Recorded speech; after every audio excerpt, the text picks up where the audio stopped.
दोस्तों आज का काम तो खत्म हो गया। आज यानी कि लगभग 3 बज चुके हैं, तो हमारे यहाँ पेशेंट अब कम जाते हैं, 1-2 का रेशियो इसके बाद होता है। तो दोस्तों अगर आप एक्सरे लेते वक्त कुछ गलती करते हैं तो आपका पेशेंट का डायग्नोसिस गलत हो सकता है। और सबसे बुरी बात, ये गलती हर नया स्टूडेंट जरूर करता है लेकिन कोई बताता नहीं है। मेरे डायग्नोस्टिक सेंटर में एक नया वर्कर आया था, यानी कि एक स्टूडेंट आया था।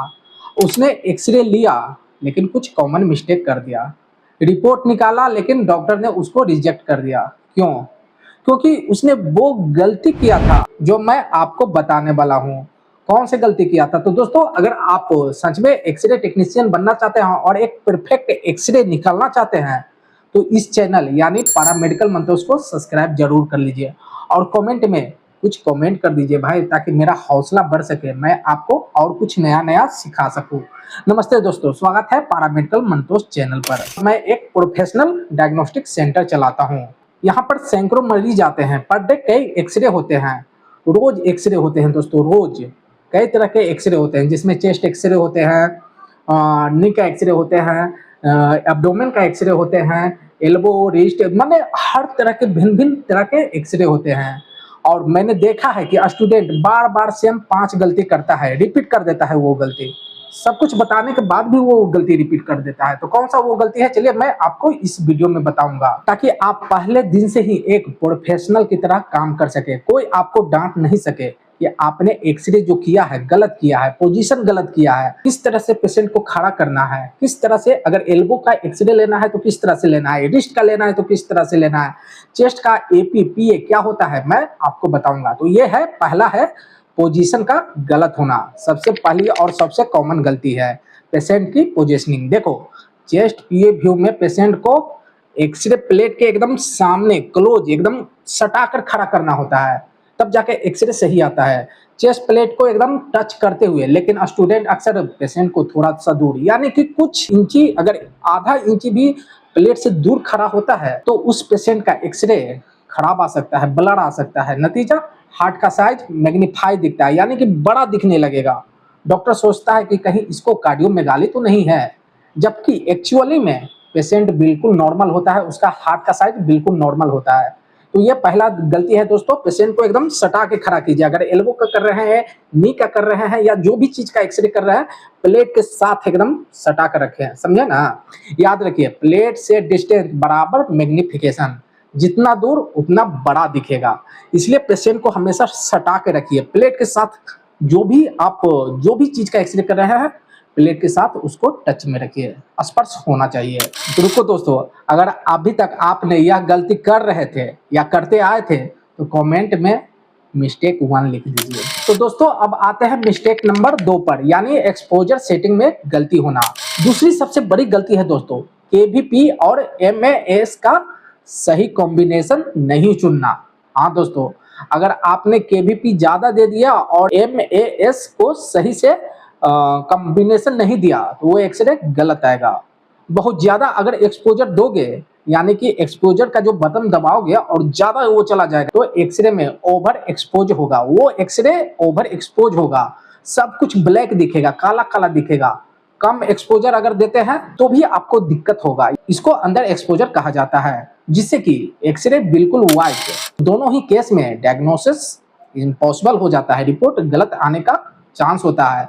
तो सिंपल रूल है, मोटे पेशेंट है तो उसके लिए एमएएस बढ़ाओ, केवीपी सेटेबल रखो। पतले पेशेंट के लिए एमएएस कम कर दो। और हमेशा अपने सेंटर की टेक्निक चार्ट को फॉलो करो। वो चार्ट रैंडम नहीं बना होता है, वो किसी टेक्नीशियन के द्वारा भी नहीं बना होता है, वो चार्ट एक्सपर्ट लोग बनाते हैं, तो उसको फॉलो जरूर कीजिए। तीसरा है दोस्तों, रेस्पिरेशन के टाइम पर एक्सरे लेना, यानी एक्सपोज देना। तीसरी गलती है जो मुझे पर्सनली सबसे ज्यादा देखने को मिलता है।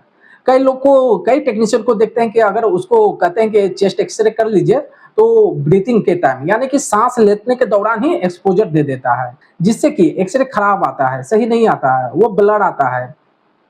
क्या कहें, चेस्ट एक्सरे में पेशेंट को हमेशा इंस्ट्रक्शन देना होता है, लंबा सांस खींचो और रोको, तभी एक्सपोज देना है दोस्तों। लेकिन स्टूडेंट जल्दीबाजी में इंस्ट्रक्शन देते नहीं है और पेशेंट पूरी तरह ब्रीथ होल्ड करता नहीं है और एक्सपोजर दे देते हैं। दोस्तों हमेशा पेशेंट को सांस रोकवा कर ही एक्सरे कीजिए, ये नहीं कि सांस ले रहा है और बटन आप दबा दिए, इससे आपका एक्सरे खराब हो सकता है। एक एक्स्ट्रा सेकेंड का इंतजार कीजिए, यानी कि आप सांस रोकने के लिए बोलिए और उसको थोड़ा सा आप इंतजार कीजिए कुछ सेकंड का, उसके बाद एक्सपोजर दीजिए। देखिए कितना परफेक्ट एक्सरे आता है। हमेशा याद रखिए, समझे ना, 1 सेकंड का यानी बोल दिए सांस रोकिए और आप 1 सेकंड होल्ड कीजिए, उसके बाद एक्सपोजर दीजिए। देखिए कितना क्लीन एक्सरे आएगा आपका। अब तक 3 मिस्टेक को मैंने आपको बता दिया है, 2 और बाकी है। इन दोनों में से एक ऐसी है जो रेडिएशन सेफ्टी से जुड़ा हुआ है, आपकी और पेशेंट दोनों की लाइफ इफेक्ट कर सकता है। तो दोस्तों आगे देखते रहिए, मैं आपको पूरा डिटेल्स में बताता हूँ। अगर आप इस चैनल पर नए हैं तो चैनल को सब्सक्राइब कर लीजिए। मैं आपको हर एक तरह का एक्सरे के बारे में बताऊंगा। चौथा गलती है कोलीमीटर का सही से यूज नहीं करना। समझे दोस्तों, कोलीमीटर के सही से यूज नहीं करना। कोलीमीटर का काम है एक्सरे बीम को सिर्फ उसी एरिया तक, उसी लिमिट तक एक्सपोज देता है जहां की जरूरत होता है। लेकिन बहुत सारे स्टूडेंट कोलीमीटर को एडजस्ट ही नहीं करते, यानी कि खुला छोड़ देते हैं। आप देखते होंगे कि ट्यूब हेड में एक शटर होता है, अगर आप उसको एडजस्ट कर लेते हैं, सेट कर लेते हैं, तो इससे 2 नुकसान होते हैं जो कि बचा जा सकता है। पहला नुकसान होता है अननेसेसरी रेडिएशन पूरा प्लेट में लगता है, जहां नहीं भी जरूरत है वहां पर रेडिएशन लगता है और एक्सरे का क्वालिटी पुअर हो जाता है। हमेशा collimator to the area of interest, यानी कि पेशेंट की सेफ्टी आपकी रिस्पॉन्सिबिलिटी है। समझे ना दोस्तों। 5वां मिस्टेक है दोस्तों मार्कर, यानी कि आप मार्क नहीं करते हैं कि कौन साइड लेफ्ट है और कौन साइड राइट है। ये सुनने में छोटी बात लगती है, लेकिन सोचो अगर चेस्ट एक्सरे पर कोई मार्किंग नहीं हो, कौन सा साइड राइट है कौन सा साइड लेफ्ट है, और डॉक्टर को डिसाइड करना होता है कि पैथोलॉजी राइट साइड में है या लेफ्ट साइड में। कहने का मतलब है कि इसका बीमारी राइट साइड में है या लेफ्ट साइड में है। इसलिए एक्सरे प्लेट पर हमेशा मार्किंग करें कि कौन साइड राइट है। अगर एक भी देते हैं, सिर्फ आर या एल का भी सिंबल वहां पर दे देते हैं, जिससे कि गलती होने से बचा जा सकता है। मेडिकल एरर का सबसे कॉमन रीजन ये होता है, यानी कि आप मार्किंग नहीं कर पाते हैं। हर सिंगल एक्सरे पर चाहे कितनी भी जल्दी हो, कितनी भी एकदम पेशेंट कर रहा है कि पहले कर दीजिए, पहले कर दीजिए, जल्दी से कर दीजिए, लेकिन आपको ये मिस्टेक नहीं करना है।